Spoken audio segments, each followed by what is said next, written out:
Growing up in an immigrant community, I noticed an interesting immigrant behavior. Whenever two or more immigrants sit next to each other, they always share each other's immigration stories. Every immigrant has an immigration story, a personal narrative detailing the immigration process, full of anecdotes and testimonies. Some of it can be funny, some of it can be kind of sad. An example of an anecdote, my uncle's friend immigrated to America back in the 80s, where there weren't a lot of Korean markets yet. One day he really missed Korean food. And as luck would have it, he went to a neighborhood grocery store and saw rice cakes on the shelf. He's so excited. Oh my gosh, rice cakes. He purchased them, took them home, and decided to make tteokbokki, which is this Korean dish. He chopped up the rice cakes, put them in the stew to cook. Only the rice cake wasn't actually rice cake, it was Parmesan string cheese. Minutes later, he raced to his wife yelling, "Honey, the rice cakes all disappeared." Another anecdote, my uncle, when he first came to America, decided to go into a fast food restaurant and order in English for the first time.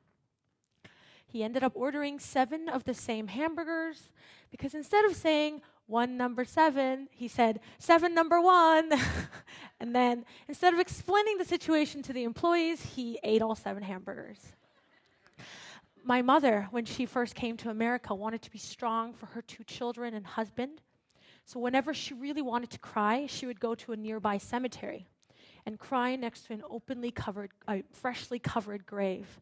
She thought it was the best place to cry because no one thinks it's weird to cry in a cemetery. These are the kind of anecdotes and testimonies that one can expect to hear from an immigration story. But why do immigrants so eagerly share each other's immigration stories? Well, it's because for many immigrants, immigration is their life's greatest challenge. And if it isn't their life's greatest challenge, it definitely ranks high on the list. Immigrants talk about immigration by telling stories. But outside of the immigrant community, I noticed another interesting behavior. Whenever non-immigrants talk about immigration, they resort to abstractions. And then many of them start generalizing. They generalize immigration into illegal immigration and legal immigration. They generalize immigrants into undocumented immigrants and documented immigrants. Now, as an immigrant, I know that immigration is rarely that simple. But these generalizations are prolific nonetheless. I know many of you have heard people talk about immigration in such a way. It's generalizations like these that lead people to ask immigrants like me questions like, why don't illegal immigrants just immigrate legally, like you? And in that same breath, they testify to their ignorance of immigration by asking me questions like, what's a visa? And what's a green card? Growing up, I heard that question of, why don't illegal immigrants immigrate legally? So many times. And every time that question was asked of me, a small part of me was upset. I was offended. And I knew that I shouldn't have taken it personally, and I know that the people asking didn't mean to offend anyone. But in their tone of voice, the way they were asking that question, it seemed like they were implying immigration to be easy. It seemed like they were making light of my family's hardships. And so when I was asked that question in my youth, I often wanted to shout, immigration's not easy. You don't even know what you're talking about. Just be quiet. But I never said those things. Immigration for my family was a decade-long process. And in those 10 years of my childhood, I never once talked about immigration outside of my family. I asked myself, Jisoo, you've been verbal about everything since you were 2 years old. Why, when it comes to immigration, are you silent? And the only answer that I could come up with was that immigration for me was not a high school debate topic or an issue in a newspaper article. Immigration was a reality that I struggled with on a day-to-day basis. Immigration was those mortgage-related phone calls that I made before entering my 8:30 middle school class. Immigration was what made me more familiar with tax forms than I was with MySpace pages. Immigration was what made the acronym USCIS more familiar than LOL. And then I remembered something. I wrote my first check, and made my first business-related phone call before I turned 7 years old. By the time I was 10, I was conversing with lawyers and translating in court. By the time I was 11, I had so many numbers in my head that I could recite them by heart. I'd start with social security numbers and work my way through EIN numbers, loan numbers, alien registration numbers, credit card numbers. The list continued. Immigration belonged to my 40-year-old mind, not my 8-year-old body. For a long time, I didn't know how to bridge the gap. Trying to bridge the gap was awkward and terrifying. I couldn't bear talking about immigration in front of my friends and my teachers because I couldn't handle being the classroom freak. I didn't want to be that different. Eventually, there came a time when my body started to catch up to my mind. And then I started to embrace my unique identity as Generation 1.5. I was something different. I was neither a first-generation immigrant nor a second-generation immigrant. I was too Korean to be second and too American to be first. I was neither fully an adult nor fully a child. I came from a low-income family. My parents were not highly educated. The circumstances of my life had required me to become functionally bilingual, and the realities that I faced had molded me into a protector, a secretary, a leader, an attorney early in life. And then, as I began to accept this 1.5 label, I realized that I had a duty to talk about my immigration story, not only for myself, but for other 1.5s out there who, like me at one point, thought themselves weird or alone. Because for the duration of my childhood, 1.5 wasn't an actual term. It was something that I made up. No one ever talked about children and immigration. And when they did talk about children and immigration, they didn't talk about 1.5s, children of lower-class immigrant families dealing with the naturalization process. I never had a book titled My Life as a 1.5 that I could reference. There were no role models. Perhaps that's one of the problems of talking about something as complex as the American immigration system in dualities: illegal, legal, undocumented, documented. So many categories go unnoticed. But I felt so alone as a result of that. There were many times I couldn't relate to my friends because while they were worrying about American Girl dolls, I was worrying about work permit deadlines. I couldn't tell my parents what I was feeling because I could feel them feeling sorry for things they were having me do, and their own lives were far from easy. But I think to myself, if only I had thought a little bigger back then, if only I had looked outside my classroom, outside of my neighborhood, I would have realized an obvious fact. Millions of immigrants go through the naturalization process in America each year. That means there are millions of children out there who, like me, straddle a cultural divide, are required to become functionally bilingual, who shoulder heavy responsibilities. After all, it's only natural that when an immigrant family comes to this country, language is a problem. And it's only natural and it makes sense that the people who best speak English in a household are the younger ones, because they are the only ones with time and luxury to go to school and learn English properly. All of that makes sense. The only thing that doesn't make sense is how little we speak of 1.5s. I mean, consider this. When an immigrant has difficulty understanding the rules and regulations of immigration, they're told to consult an attorney. But who mediates that conversation between an attorney and an immigrant? Usually the 1.5 in the family. And if the attorney doesn't pan out, or if they need extra help, immigrants are told to consult social service agencies.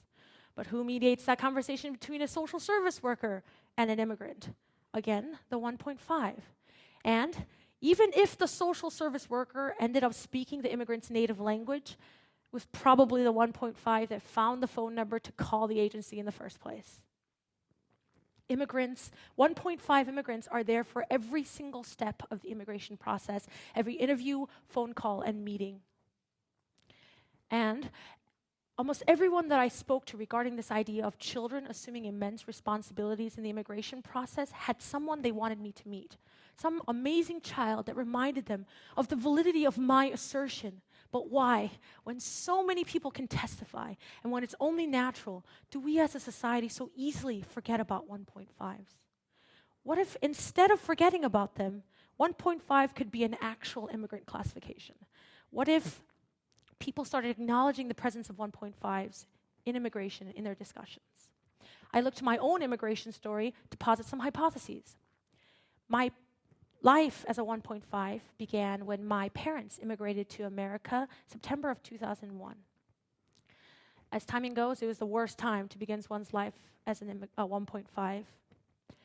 Due to the attack on 9/11, immigration had undergone major reforms, and new departments had sprung up filled with new people who had no idea what the new rules were. Every time I asked the questions, I was always met with confusion and frustration. In the early days of my life as a 1.5, I often asked myself, why are adults always so angry? Because at that time, it seemed like every adult I came across was angry. My parents were angry, the attorneys were angry, the immigration officers were angry. But maybe they had a right to. At first, my parents were told to reapply for their permanent residency because the department that had handled their case before no longer existed. And then 2 years later, the USCIS, or the United States Citizenship and Immigration Services, informed my parents that they had misplaced my parents' application. The sad part is my parents weren't the worst off. There were immigrants around us who was on the brink of deportation because they had spelled their names wrong on a certain form, or because they had a traffic citation from way back when. It was right around this time that I heard the story of Marin Tursinovic, a Croatian immigrant living in Chicago. Tursinovic was denied citizenship twice for failure to show up for his biometric appointments, meaning getting his fingerprints taken. The crazy thing was, Tursinovic was a quadriplegic. He couldn't leave his house, much less get his fingerprints taken. We heard on the news that Tursinovic passed away before receiving a citizenship. As you can garner from all this information, immigration shortly after 9/11 was hectic. And in those hectic times, my work as a 1.5 was cut out for me. I was making 3 to 4 phone calls minimum daily. I had memorized all the extensions at the various departmental offices. I had visited the USCIS website so many times that I could recite portions of it. But even though many of the attorneys and many of the immigration officers knew me by name, it was still met with the same questions before every conversation. Are you sure your parents want me talking to you? Are you sure you understand what I'm saying to you? Do you need clarification? Do you know what an alien registration number is? It's on top of that green form. Even though I had memorized the alien registration number by heart, I was so frustrated with their ritualistic questions, and I hated their condescension. But after a while, I became so used to even that condescension that every time I picked up the phone, I automatically tried to make my voice sound older. Of course, I failed. No matter how hard an 11-year-old girl tries to sound like a 40-year-old woman, it just doesn't work. But despite my frustration, I experienced immigration in a way that no other adult could. I noticed things about the American immigration system. And then I began to make a list of all the things that I thought could improve immigration or at least make my life easier. If only immigration officers would type a little faster, then we could save so much time. If only America asked us to write our biographical information once on a form rather than 7 times, then we would save so much paper. If a better call referral system could be developed so that I didn't have to be transferred to 8 different departments before finally ending up at the right one, then we would save so much time. If only attorneys and immigration officers would realize that no matter how many times they called, it would always be a child on the other line, then we wouldn't waste so much time asking pointless questions. Gather a group of 1.5s and they can tell you 100 such points. But these things show you that there is value in considering 1.5s in the immigration process, in gathering their perspective, in acknowledging their presence. If 1.5 is an actually accepted category, then immigration proceeding itself could be made more efficient. If 1.5 is an official category, then parents would stop feeling sorry for their child and realize that what their child is going through is a reality of immigrating to a foreign country. They would instead be proud of all the things that their child was achieving. If 1.5 could be more widely discussed, then 1.5s wouldn't feel so lonely. They would learn to appreciate their diversity and embrace their unique identity much earlier in life. They would stop blaming their parents, they wouldn't be resentful, and instead they would be thankful for all the added abilities that their life was teaching them. Such is my hypothesis. My brother said something wonderfully poignant to me a couple months ago when I told him that I would be talking about our lives as 1.5. He said, if I have one regret growing up as a 1.5, it's that I grew up too fast. I saw things and did things as an 8-year-old that no 8-year-old should ever have to. It's like we were told to pilot a plane called life when we only knew how to fold paper ones. This quote stuck with me, or rather, the metaphor that he was using stuck with me. Pilots, paper planes, life.